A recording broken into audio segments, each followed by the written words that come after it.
जय हिंद। स्वागत है साथियों आप सभी का एमपीजी की स्टडी में। साथियों आज मैं आपके लिए एसएससी जीडी एग्जाम 2025 से संबंधित महत्वपूर्ण प्रश्न लेके आ गया हूँ। तो चलिए साथियों शुरू करते हैं आज की वीडियो को।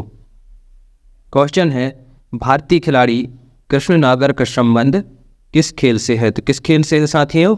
तो ये है बैडमिंटन से। किससे? बैडमिंटन से। भारतीय खिलाड़ी कृष्ण नागर का संबंध बैडमिंटन से है। तो क्वेश्चन नंबर 1 का सही जवाब क्या हो जाएगा? Option A.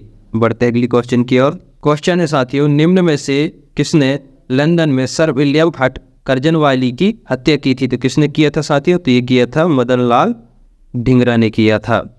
निम्न में से मदन लाल ढींगरा ने लंदन में सर विलियम हट कर्जनवाली की हत्या की थी। तो क्वेश्चन नंबर 2 का सही जवाब हो जाएगा ऑप्शन ए।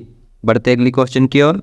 क्वेश्चन नंबर 3, निम्न में से किसने 1979 में भारत के प्रधानमंत्री मोरारजी देसाई की जगह ली? तो किसने लिया था? तो ये लिया था चरण सिंह ने। किसने? चरण सिंह ने। निम्न में से चरण सिंह ने 1979 में भारत के प्रधानमंत्री मोरारजी देसाई की जगह ली थी। तो क्वेश्चन नंबर 3 का सही जवाब हो जाएगा ऑप्शन बी। बढ़ते अगली क्वेश्चन की ओर। क्वेश्चन नंबर 4, स्वामी दयानंद सरस्वती के संबंध में निम्न में से कौन सा कथन आ सकते हैं? तो कौन सा कथन आ सकते हैं? तो वह साथियों वे ब्रह्म समाज के संस्थापक थे। तो ये कथन आ सकते हैं। तो क्वेश्चन नंबर 4 का सही जवाब क्या हो जाएगा? Option B. बढ़ते अगली क्वेश्चन की ओर। क्वेश्चन नंबर 5, निम्न में से कौन किताब उल हिंद का लेखक था जिसने अपनी पुस्तक में आरंभिक 11वीं शताब्दी के भारत के महत्वपूर्ण विवरण दिए हैं? तो कौन था साथियों? तो ये था अल-बिरूनी। कौन था? अल-बिरूनी। निम्न में से अल-बिरूनी किताब उल हिंद के लेखक था जिसने अपनी पुस्तक में आरंभिक 11वीं शताब्दी के भारत के महत्वपूर्ण विवरण दिए हैं। तो क्वेश्चन 5 का सही जवाब हो जाएगा ऑप्शन बी। बढ़ते हैं अगली क्वेश्चन की ओर। क्वेश्चन नंबर 6, निम्नलिखित में से कौन विश्व बैंक समूह का एक हिस्सा नहीं है? तो कौन नहीं है? ये है IMF। कौन? IMF। निम्न में से IMF विश्व बैंक समूह का एक हिस्सा नहीं है। तो क्वेश्चन नंबर 6 का सही जवाब हो जाएगा ऑप्शन ए। बढ़ते हैं अगली क्वेश्चन की ओर। क्वेश्चन नंबर 7, भारत में लक्षित सार्वजनिक विवरण प्रणाली कब प्रारंभ की गई थी? तो कब प्रारंभ की गई थी? ये की गई थी 1997 में। भारत में लक्षित सार्वजनिक प्रणाली का प्रारंभ 1997 में की गई थी। तो क्वेश्चन 7 का सही जवाब हो जाएगा ऑप्शन सी। बढ़ते हैं अगली क्वेश्चन की ओर। क्वेश्चन नंबर 8, भारत सरकार द्वारा बजट कहाँ पेश किया जाता है? तो कहाँ पेश किया जाता है? तो ये किया जाता है साथियों लोकसभा में। भारत सरकार द्वारा बजट लोकसभा में पेश किया जाता है। तो क्वेश्चन 8 का सही जवाब हो जाएगा ऑप्शन ए। बढ़ते अगली क्वेश्चन की ओर। क्वेश्चन नंबर 9, हाल ही में कोटक महिंद्रा बैंक के प्रबंधक निदेशक और मुख्य कार्यकारी अधिकारी उदय कोटक ने इस्तीफा दे दिया है। तो साथियों कोटक महिंद्रा बैंक की स्थापना कब हुई थी? तो कब हुई थी? ये हुई थी 1985 में। कब? 1985 में। कोटक महिंद्रा बैंक की स्थापना 1985 में हुई थी। तो क्वेश्चन 9 का सही जवाब हो जाएगा ऑप्शन सी। बढ़ते हैं अगली क्वेश्चन की ओर। क्वेश्चन नंबर 10, भारत का पहला केंद्रीय बजट कब पेश किया गया था? तो कब पेश किया गया था? ये किया गया था 1947 में। कब? 1947 में। भारत का पहला केंद्रीय बजट 1947 को पेश किया गया था। तो क्वेश्चन 10 का सही जवाब हो जाएगा ऑप्शन ए। बढ़ते हैं अगली क्वेश्चन की ओर। क्वेश्चन नंबर 11, नाबार्ड का मुख्यालय कहाँ है? तो नाबार्ड का मुख्यालय कहाँ है साथियों? तो ये है मुंबई में। कहाँ पर? मुंबई में। नाबार्ड का मुख्यालय मुंबई में स्थित है। तो क्वेश्चन 11 का सही जवाब क्या हो जाएगा? Option C. बढ़ते हैं अगली क्वेश्चन की ओर। क्वेश्चन 12, सिडबी का मुख्यालय कहाँ है? तो सिडबी का मुख्यालय कहाँ है? लखनऊ में। कहाँ पर? लखनऊ उत्तर प्रदेश में। सिडबी का मुख्यालय लखनऊ में स्थित है। तो क्वेश्चन 12 का सही जवाब हो जाएगा ऑप्शन डी। बढ़ते हैं अगली क्वेश्चन की ओर।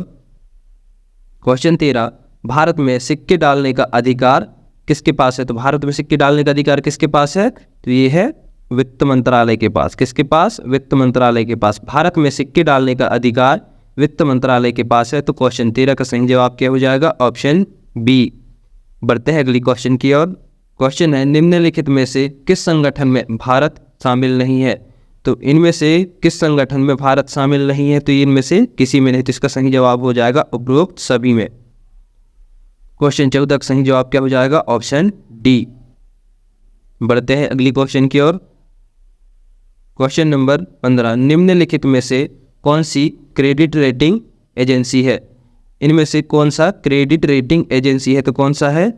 ये है ICRA। कौन सा? ICRA।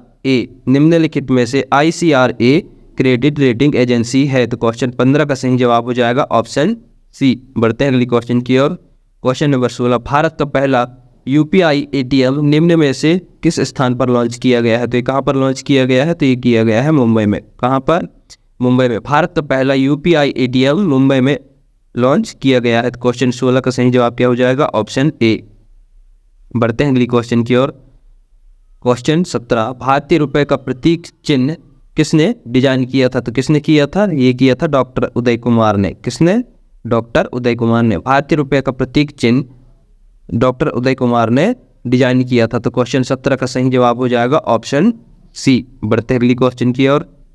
क्वेश्चन नंबर 18, भारत में किस प्रकार की मुद्रा परिवर्तनीयता की अनुमति है?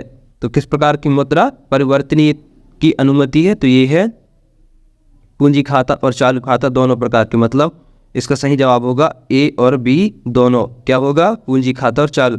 भारत में पूंजी खाता और चालू खाता मुद्रा परिवर्तनीय की अनुमति है। तो क्वेश्चन 18 का सही जवाब हो जाएगा ऑप्शन सी। बढ़ते हैं अगली क्वेश्चन की ओर। क्वेश्चन 19, निम्नलिखित में से कौन सा प्रकरण राज्य सरकार द्वारा लगाया जाता है? तो इनमें से कौन सा प्रकरण राज्य सरकार द्वारा लगाया जाता है? तो ये लगाया जाता है रोड टैक्स। क्या लगाया जाता है साथियों? Road tax. तो क्वेश्चन 19 का सही जवाब क्या हो जाएगा? Option C. बढ़ते हैं नेक्स्ट क्वेश्चन की ओर। क्वेश्चन नंबर 20, भुगतान संतुलन की गणना केवल शामिल है? तो भुगतान संतुलन की गणना किसमें शामिल है? तो ये है साथियों दृश्यमान समान और अदृश्यमान समान। मतलब इसका सही जवाब हो जाएगा ए और बी दोनों। भुगतान संतुलन दृश्यमान समान और अदृश्यमान समान दोनों प्रकार की गणना में शामिल है। तो क्वेश्चन 20 का सही जवाब हो जाएगा ऑप्शन सी। साथियों आज की वीडियो को यहीं समाप्त करते हैं। साथियों वीडियो पसंद आए तो वीडियो को लाइक कमेंट शेयर करें और चैनल में नए हैं तो चैनल को सब्सक्राइब करना ना भूलें। मिलते हैं साथियों एक नई वीडियो में। तब तक के लिए जय हिंद, जय भारत, वंदे मातरम।